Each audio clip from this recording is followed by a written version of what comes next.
ceux qui vivent dans la plénitude de l'Esprit. Éphésiens 5, versets 15 à 21. Prenez donc garde de vous conduire avec circonspection, non comme des insensés, mais comme des sages.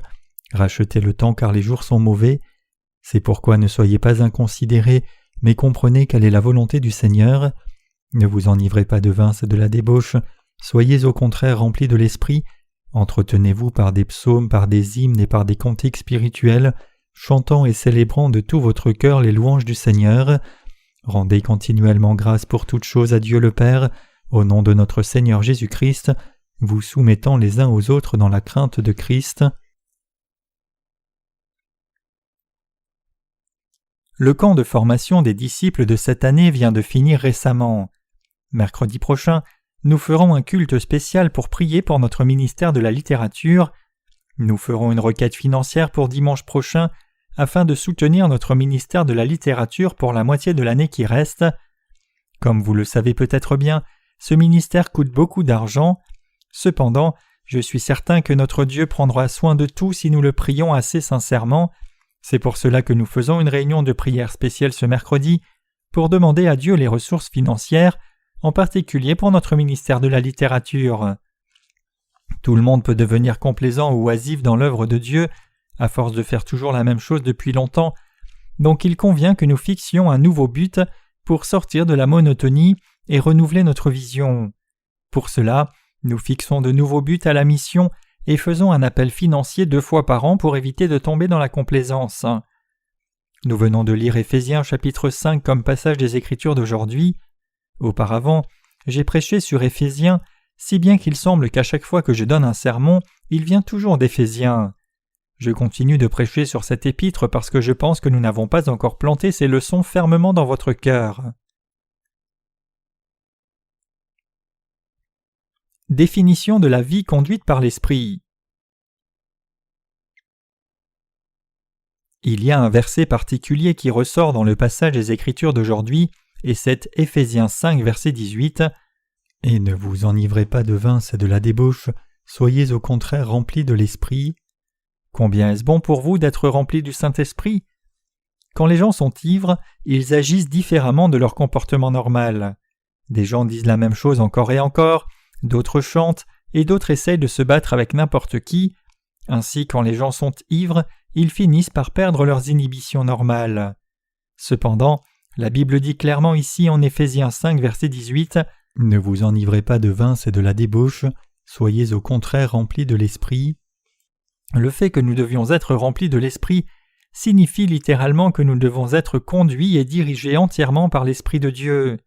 Ce passage, en d'autres termes, nous exhorte tous à suivre la vie de Christ dans la joie, la puissance et les bénédictions données par le Saint-Esprit. Ainsi, être rempli de l'Esprit, c'est être dirigé par l'Esprit. Cela signifie laisser nos pensées et vies être dirigées par la providence de Dieu plutôt que par notre rationalisme humain. Faisons un pas de plus. Vivre dans la plénitude de l'Esprit signifie vivre selon le bon plaisir de Dieu au lieu de nos propres désirs charnels. Effectivement, si nous voulons vraiment vivre dans la plénitude de l'Esprit, nous devons vivre d'une façon qui plaît à Dieu. Comme le Saint-Esprit est l'Esprit de Dieu qui demeure dans notre cœur, à nous tous qui croyons dans l'Évangile de l'eau et de l'Esprit, nous devons nous soumettre à cet Esprit et le suivre en obéissance à son bon plaisir. Comment devriez-vous mener votre vie devant Dieu pour mener une vie qui lui plaise? Jésus-Christ, Dieu lui-même, a expié tous vos péchés et les miens par l'Évangile de l'eau et de l'Esprit quand il est venu sur la terre, et maintenant que vous et moi croyons dans cette vérité, nous devons diffuser dans le monde entier cette foi qui nous a tous sauvés.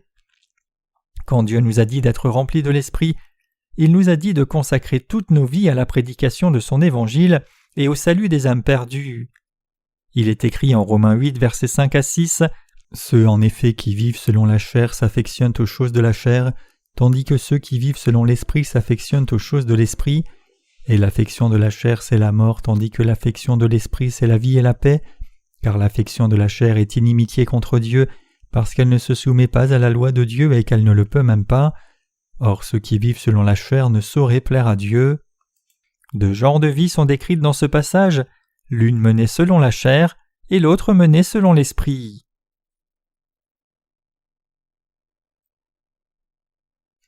Que signifie suivre la chair et ses pensées ? Cela se réfère à la vie qui est menée selon les désirs de la chair. Ceux qui aiment leur propre chair sont attirés vers leurs pensées charnelles et suivent les envies qui viennent de leur cœur.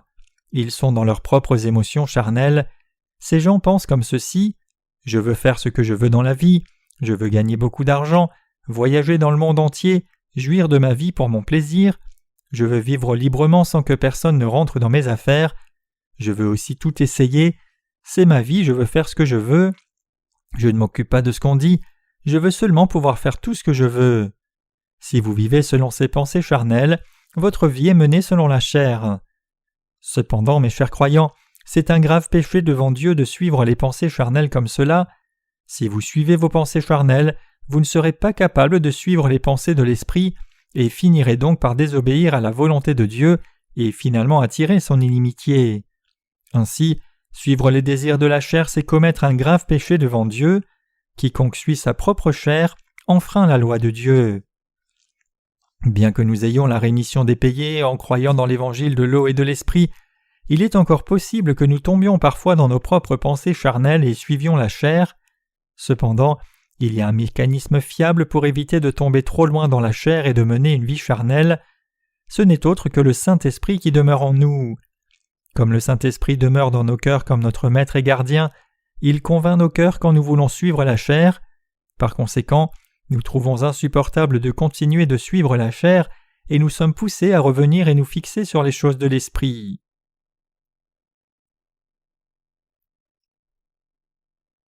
Nous avons deux maîtres. L'un des deux maîtres, c'est l'ego charnel, l'autre maître, c'est le Saint-Esprit, c'est-à-dire l'Esprit de Dieu. Ces deux maîtres en nous demandent deux choses différentes. Le Saint-Esprit nous dit « Fais cette œuvre qui plaît à Dieu comme je te le demande. Je te donnerai la joie, la paix et les bénédictions et je m'assurerai que tu portes les fruits de la justice. » Mais votre ego charnel ne reste pas tranquille. Il vous dit aussi « Écoute-moi et je te donnerai la joie. » Bien sûr, cette joie est suivie d'un certain sentiment de vide ensuite, mais ce n'est pas si mal puisqu'on ne le ressent que lorsqu'on a eu de la joie au départ. Si tu fais ce que je dis, tu seras heureux, donc fais ce que je commande. Nous sommes pris entre ces demandes de nos deux maîtres et nous ne savons pas que faire. Nous sommes confrontés avec la cruciale question de savoir à qui obéir. Nous tous qui croyons dans l'évangile de l'eau et de l'esprit devons évidemment suivre la direction du Saint-Esprit. Le problème cependant, c'est qu'il y a des gens parmi nous qui préfèrent parfois obéir et suivre ce que dicte leur chair, mais quand ces gens suivent vraiment leur ego charnel, ils finissent par commettre le péché, leur cœur est troublé, et ils perdent leur joie, et ils réalisent finalement que la joie qui vient du fait de suivre leur ego charnel est momentanée, alors que la souffrance qui s'ensuit dure longtemps. C'est pour cela que l'apôtre Paul dit « Ne vous enivrez pas de vin, c'est de la débauche, soyez au contraire remplis de l'esprit. » Éphésiens 5, verset 18. Quiconque suit sa chair n'aura rien que de la souffrance à la fin, et donc Dieu nous exhorte tous à vivre avec la plénitude de l'esprit.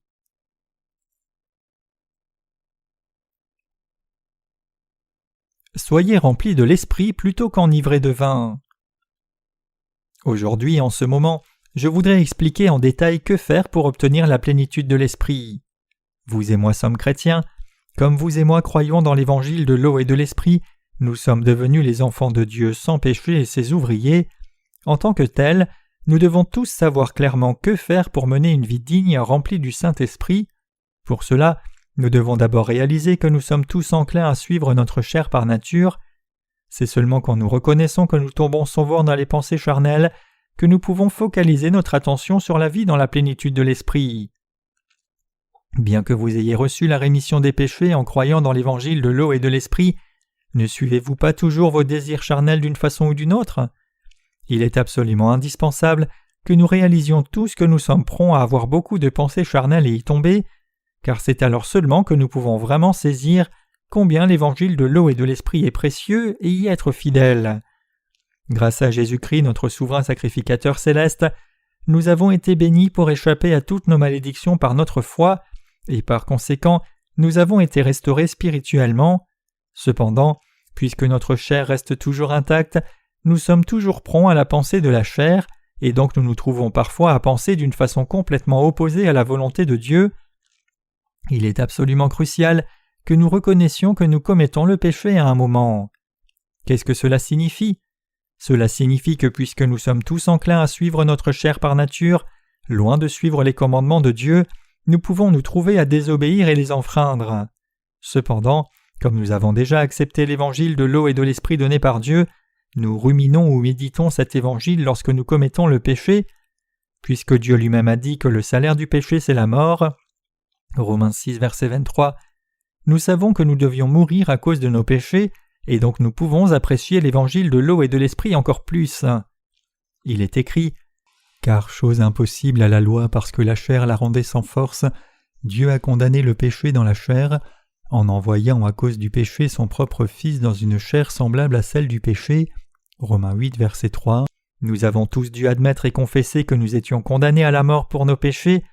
De plus, pour échapper à la condamnation de nos péchés, nous devions expier nos péchés, mais nous n'avons pas pu le faire malgré tous nos efforts. La condamnation du péché est quelque chose que nous ne pouvions pas éviter par nous-mêmes. C'est précisément pour cela que Jésus-Christ, le Fils de Dieu, a expié tous nos péchés une fois pour toutes par la vérité de l'eau et de l'esprit. Jésus-Christ est venu sur la terre pour nous, et il a porté tous nos péchés en étant baptisé par Jean-Baptiste. Nous devons avoir cette foi dans l'évangile de l'eau et de l'esprit tout le temps.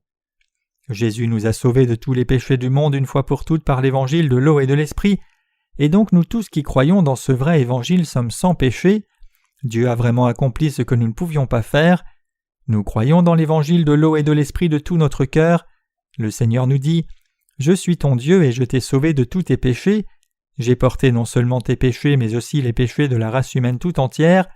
J'ai pris tous tes péchés et tous les péchés du monde. Alors crois dans l'évangile de l'eau et de l'esprit et sois rempli du Saint-Esprit. » Pourquoi alors tant de gens refusent-ils encore de croire dans la justice de Jésus, qui a pris tous les péchés en étant baptisé, est mort à la croix à leur place puis ressuscité d'entre les morts ? C'est parce que ces gens suivent leurs pensées charnelles plutôt que la volonté de Dieu. Notre Dieu appelle tout le monde à chercher la restauration spirituelle. En d'autres termes, Dieu nous exhorte à restaurer nos cœurs en croyant dans l'évangile de l'eau et de l'esprit qu'il nous a donné. Il nous dit de restaurer nos cœurs par notre foi dans l'évangile de l'eau et de l'esprit, et par cette foi, de fixer nos pensées sur les choses de l'esprit. C'est seulement en ayant foi dans la parole de Dieu que nous pouvons tous recevoir la rémission des péchés et obtenir la plénitude de l'esprit. Le Seigneur a effacé non seulement nos péchés, mais tous les péchés de tout le monde dans l'univers entier en une fois. Tous les humains peuvent donc voir leur cœur complètement purifié, plus blanc que neige, en croyant dans l'évangile de l'eau et de l'esprit. C'est en acceptant l'évangile de l'eau et de l'esprit dans nos cœurs et en suivant cet évangile que nous pouvons avoir le cœur rempli du Saint-Esprit tout le temps. Et le juste peut suivre les commandements de Dieu encore plus fidèlement en s'assurant que son cœur est rempli du Saint-Esprit. Puisque les justes eux-mêmes ne sont plus liés par leurs péchés, ils peuvent être bons et tolérants envers les autres, et ils peuvent aussi leur prêcher l'Évangile.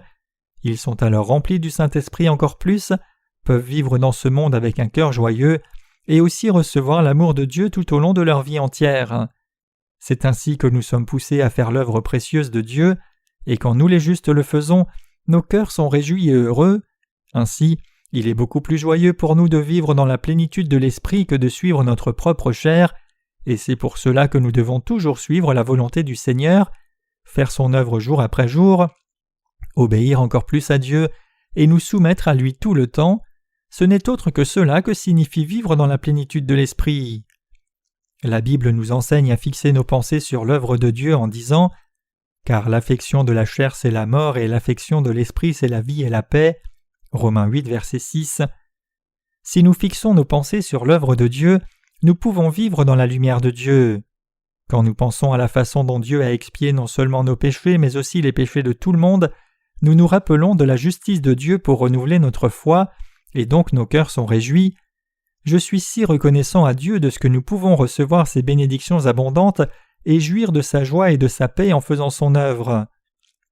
Les mots ne peuvent exprimer combien je suis reconnaissant que Dieu nous ait bénis pour croire dans l'évangile de l'eau et de l'esprit et vivre toujours dans la plénitude de l'esprit. L'apôtre Paul nous dit que l'affection de la chair c'est la mort, mais l'affection de l'esprit c'est la vie et la paix. Il dit que lorsque nous nous affectionnons à l'esprit, cela amène une vie nouvelle et la paix à quiconque a foi dans le vrai évangile et la volonté de Dieu, qui a appelé tous les saints à faire son œuvre juste. Donc si vous et moi vivant dans ce temps présent croyons vraiment dans l'évangile de l'eau et de l'esprit, nous devons aussi suivre le Seigneur en nous confiant dans cet évangile. C'est ainsi que nous pouvons avoir la plénitude de l'esprit tout le temps. Est-il préférable d'avoir du péché ou pas de péché? Bien sûr, il est mieux de ne pas avoir de péché. À un moment dans mon passé, à cause de mes péchés, j'étais possédé par un démon et mis sous le règne de Satan, mais heureusement, Dieu m'a permis de réaliser l'évangile de l'eau et de l'esprit et de recevoir la rémission des péchés de sa part. Les mots ne peuvent exprimer combien je suis reconnaissant pour cela. Je souffrais à l'agonie à cause de mes péchés dans le passé. En ce temps-là, Satan m'accusait de mes péchés constamment et disait à mes oreilles « Tu as péché, n'est-ce pas? Tu pourrais aussi bien mourir au lieu de vivre misérablement comme cela. » Donc ma souffrance était grande, j'en suis même arrivé très près de me donner la mort en pensant « Je devrais me jeter d'une falaise et mourir plutôt que de vivre une vie si mauvaise, au moins ce sera terminé. Vais-je continuer de vivre avec tant de souffrance? Je pourrais ainsi bien me sortir de la misère. » Heureusement, une autre pensée m'est venue à l'esprit. Si je meurs comme cela dans mon état pécheur, ne vais-je pas finir en enfer et souffrir encore plus? Je ne peux pas me permettre de mourir comme cela. Donc je ne pouvais pas commettre le suicide.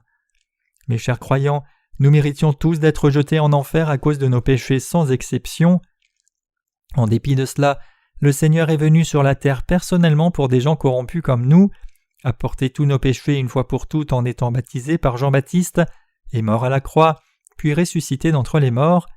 Comme Jésus nous a ainsi sauvés de tous nos péchés par l'évangile de l'eau et de l'esprit, nous tous qui croyons dans cette vérité avons été libérés de chacun de nos péchés.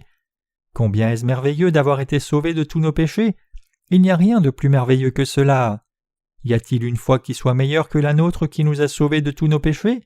Non, il n'y a pas de foi qui soit meilleure que la nôtre quelque part dans le monde. Donc, nous sommes absolument convaincus qu'il n'y a pas de vie qui soit meilleure que celle que l'on mène en prêchant l'évangile de l'eau et de l'esprit. Où trouverions-nous une vie meilleure que celle-là? Une telle vie se trouve seulement dans le royaume des cieux. Étant donné le fait que nous vivons avec la plénitude de l'esprit, quelle autre vie pourrions-nous envier? Effectivement, cette vie qui est remplie du Saint-Esprit est la meilleure des vies. Qu'en est-il de vous alors? Alors que vous écoutez le sermon d'aujourd'hui, vivez-vous vraiment cette vie remplie de l'Esprit?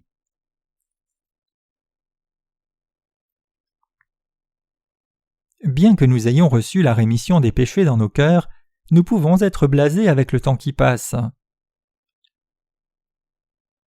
Vous pouvez imaginer combien j'étais heureux lorsque j'ai cru dans l'évangile de l'eau et de l'esprit et que tous mes péchés ont été expiés de mon cœur par conséquent. En effet, quand nous avons entendu l'évangile de l'eau et de l'esprit la première fois et avons reçu la rémission des péchés en croyant dans cet évangile, nous étions tous si reconnaissants à Dieu que nos cœurs débordaient de reconnaissance. Avec le temps qui passe cependant, nous avons pu devenir trop blasés pour apprécier ce que Dieu a fait pour nous. D'une certaine façon, nous pouvons même penser que c'est naturel que nos péchés aient disparu de nos cœurs, puisque nous croyons dans l'évangile de l'eau et de l'esprit, et prenant cela pour acquis, nous pouvons être tentés de suivre la chair plutôt que de rejeter les pensées charnelles. Par conséquent, nous pouvons parfois essayer de faire des compromis avec nous-mêmes pour vivre selon les pensées de la chair. C'est précisément pour nous avertir de cela que l'apôtre Paul dit « Ne vous enivrez pas de vin, c'est de la débauche, soyez au contraire remplis de l'esprit. » Éphésiens 5, verset 18. C'est seulement quand nous vivons avec la plénitude de l'esprit que nous pouvons obéir au commandement de Jésus-Christ et suivre la direction de nos prédécesseurs dans la foi quand ils nous exhortent. Puisque nos prédécesseurs dans la foi ne prêchent rien que la parole de Dieu qui nous guide sur la bonne voie, tous ceux qui leur font confiance et suivent leur direction vont sans aucun doute atteindre la plénitude de l'esprit.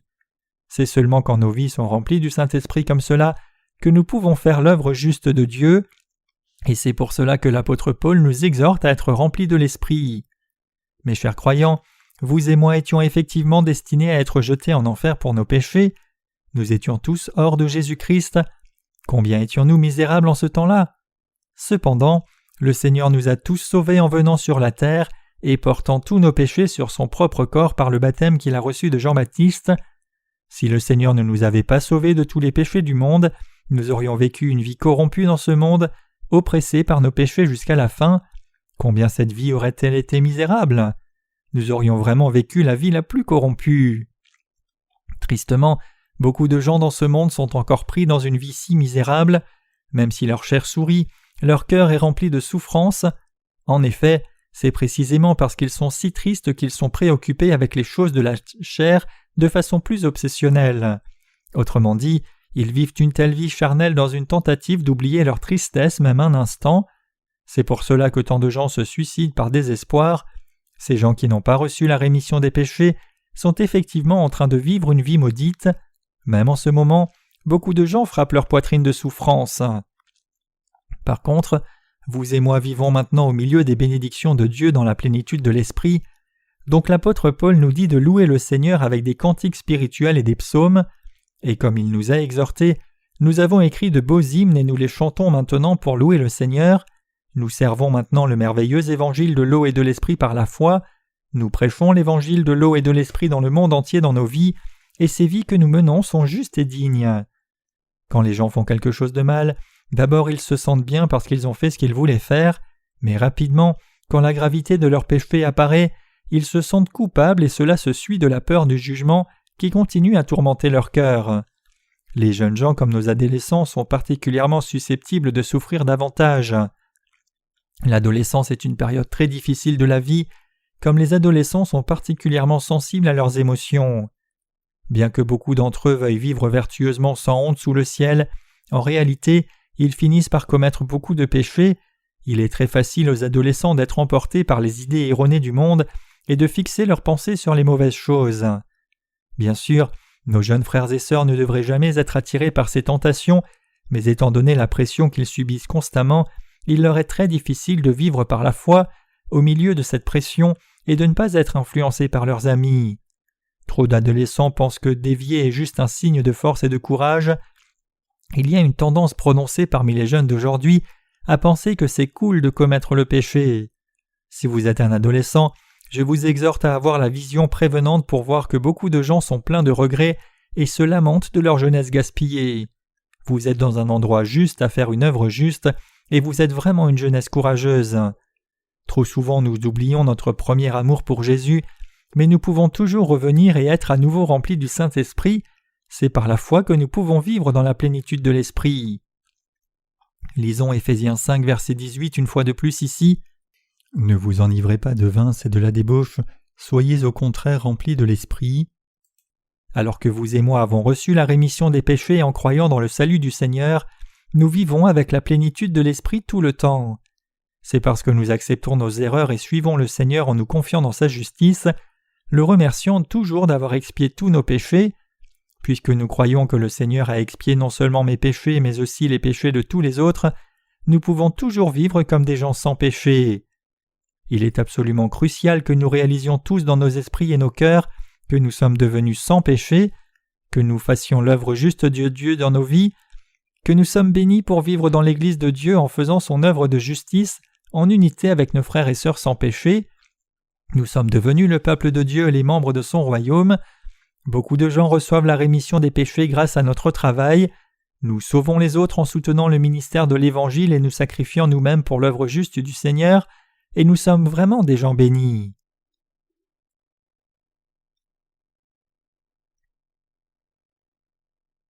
Toute vie qui est menée pour servir l'Évangile de l'eau et de l'Esprit est la vie qui est remplie du Saint-Esprit. Le Seigneur nous remplit toujours du Saint-Esprit pour que nous soyons capables de vivre une vie si bénie pour toujours. Autrement dit, le Seigneur nous a bénis pour que nous puissions toujours demeurer dans l'Église de Dieu et suivre le Seigneur dans nos vies.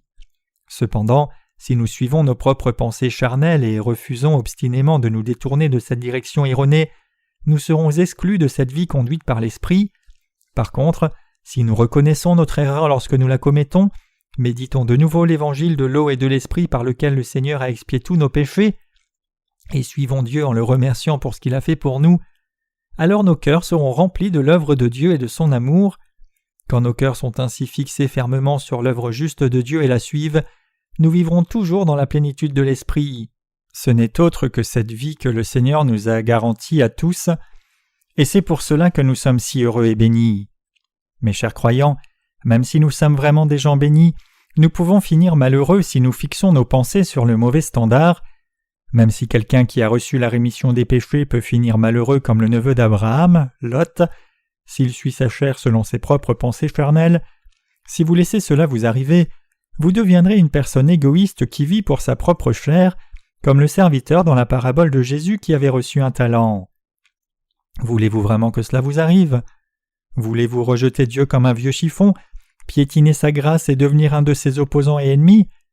Ces gens deviendront les hommes du diable et s'opposeront à Dieu toute leur vie pour recevoir leur part avec les hypocrites et être jetés dans les temps de feu. Voulez-vous toujours vivre comme cela ? Notre Seigneur ne veut absolument pas qu'aucun de nous ne finisse comme cela. Après tout, ce n'est pas pour cela que le Seigneur nous a sauvés. Au contraire, le Seigneur nous a sauvés, mais il nous a aussi bénis pour que nous vivions tous les jours avec la plénitude de l'Esprit. C'est pour cela que nous sommes si reconnaissants au Seigneur. Nous pouvons voir combien le dessein de Dieu pour nous est bon. Nous savons maintenant combien Dieu nous aime, combien il nous a bénis, et combien il intervient dans nos vies pour s'assurer que nous sommes sur la bonne voie. Le Seigneur nous a donc dit de marcher avec circonspection dans ce monde, non comme des insensés mais des sages, et il nous a aussi dit de racheter le temps, car les jours sont mauvais. Éphésiens 5, versets 15 à 16. Nos vies sur la terre ne sont pas éternelles. Notre vie entière dure environ 70 à 80 ans. Psaume 90, verset 10. Étant donné le fait que nos vies dans le monde sont si courtes, combien de temps avons-nous vraiment pour faire l'œuvre de Dieu ? Il est évidemment bien plus court que notre vie. Certaines personnes peuvent travailler 30 ou 40 ans, mais la plupart des gens ont moins de temps à travailler. Si nous étions nés il y a longtemps dans une autre génération, nous aurions pu faire l'œuvre de Dieu pendant plus de temps aujourd'hui, mais puisque nous vivons dans ce temps où le jour du retour du Seigneur n'est pas si loin, nous avons encore moins de temps pour faire l'œuvre de Dieu. Nous devons donc tous travailler diligemment pour accomplir notre appel juste de sauver les autres. Beaucoup d'environnementalistes dans le monde entier sont farouchement opposés à la pêche à la baleine. Certains n'expriment pas seulement leur opposition par des mots, mais ils vont dans la mer sur leur propre bateau, essayant de faire obstacle au bateau pour qu'ils ne pêchent pas la baleine. Ces gens risquent leur vie pour leurs convictions.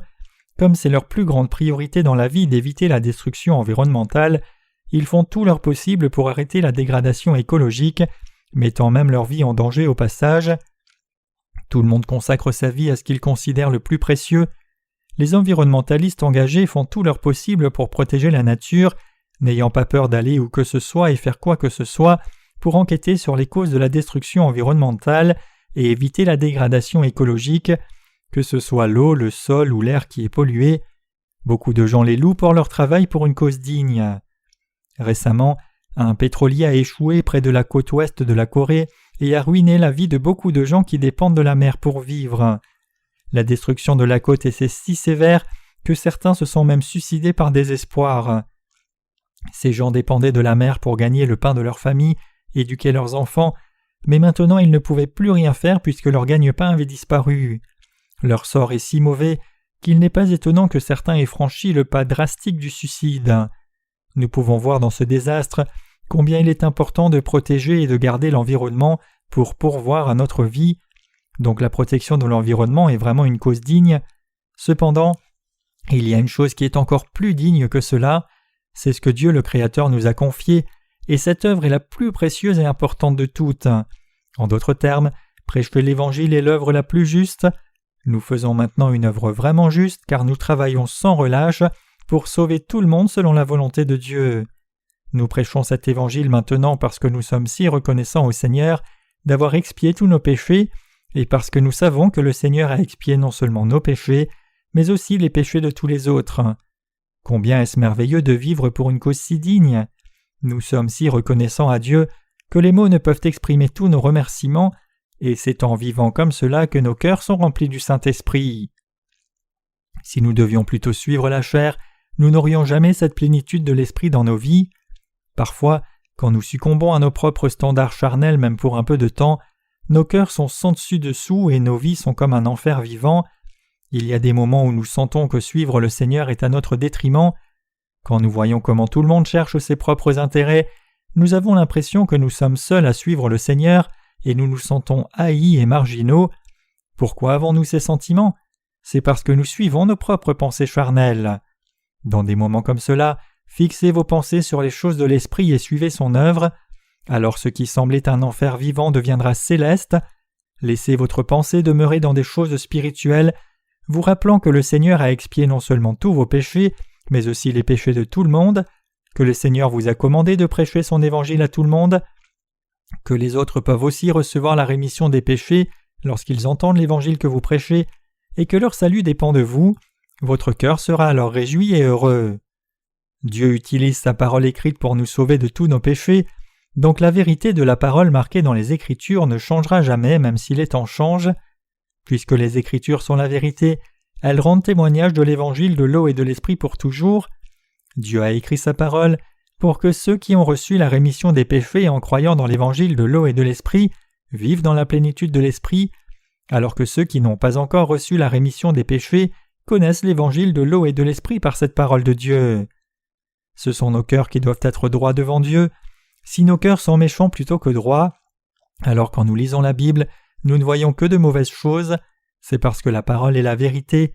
Même si beaucoup de gens professent croire dans la parole de Dieu, ceux qui le font dans leur état pécheur sans comprendre l'évangile de l'eau et de l'esprit peuvent seulement voir les bénédictions de la chair dans la parole, car leurs cœurs sont méchants et ils suivent seulement les convoitises de la chair. Puisqu'ils invoquent le nom de Dieu seulement pour satisfaire leur envie, quand ils lisent la Bible, Dieu ne leur montre que le moyen de suivre les convoitises de la méchanceté de leur chair. Pour illustrer cela, considérons 3 Jean 1 verset 2 qui dit « Bien-aimé, je désire que tu prospères à tous égards et sois en bonne santé comme prospère l'état de ton âme. » Un examen attentif de ce passage révèle que la prospérité de nos âmes est la condition préalable à toute autre sorte de prospérité. Dieu veut que notre âme prospère avant tout, puis nous fleurirons en toutes choses. Autrement dit, Dieu nous dit que nous devons recevoir la rémission des péchés avant tout, puis suivre la justice de Dieu. Dieu nous aidera alors dans tout ce que nous faisons. Cependant, ceux dont le cœur est méchant interprètent mal ce passage à leur guise, parce qu'ils suivent seulement leur envie charnelle. Donc quand ils lisent 3 Jean 1 verset 2, ils sont bien plus intéressés à la prospérité matérielle qu'à la prospérité de leur âme, ne faisant qu'une faible attention au fait qu'ils peuvent aller au ciel s'ils croient en Jésus et son évangile de l'eau et de l'esprit. Puisque ces gens sont seulement intéressés par le fait de devenir riches, trouver la guérison à leur maladie physique ou atteindre la célébrité du monde, ils ne peuvent pas découvrir ce vrai évangile, même s'ils lisent la Bible des centaines de fois. En effet, c'est vraiment Dieu qui fait cela. Le même principe s'applique à nous les rachetés aussi. Si nos cœurs sont droits devant Dieu, alors nous serons conduits par le Saint-Esprit. C'est ainsi que nous réalisons que le Saint-Esprit nous conduit par la parole de Dieu et que nous sommes poussés à suivre sa direction. Cependant, si nos cœurs ne sont pas droits, alors nous deviendrons des gens charnels et incapables de comprendre la parole de Dieu. Nous vivrons d'une façon qui est très éloignée de la vie spirituelle. Nous devons tous fixer nos pensées sur l'évangile de l'eau et de l'esprit et suivre l'œuvre de l'esprit. Nous réaliserons alors ce qui est spirituel et nous pourrons faire ce qui est vraiment digne. Si nous succombons sinon aux pensées charnelles et lisons la Bible avec une pensée charnelle, nous verrons seulement comment assurer notre prospérité charnelle, et si nous laissons cela se passer, nos âmes seront détruites à la fin. Pendant ce camp de formation des disciples, j'ai prêché sur certaines des paroles essentielles que vous devriez tous comprendre clairement. Le sermon d'aujourd'hui n'est pas différent. J'ai parlé de ces choses parce qu'elles vous sont absolument indispensables. Et j'ai prêché la parole de Dieu seulement parce qu'il me le permet, indépendamment des choses que j'aurais pu préparer à dire dans mon sermon. À moins que Dieu ne le permette, je ne peux pas prêcher une seule ligne de sa parole. Bien que la plupart des chrétiens lisent la Bible tous les jours, ceux qui ne croient pas dans la parole de Dieu, et qui vivent donc selon la chair avec leur cœur qui reste pécheur, ne peuvent pas avoir une compréhension correcte des Écritures. Beaucoup de chrétiens aujourd'hui restent incapables de recevoir la rémission des péchés parce qu'ils ne connaissent pas l'évangile de l'eau et de l'esprit. Aussi, c'est une évidence qu'ils sont aussi incapables de prêcher ce vrai évangile.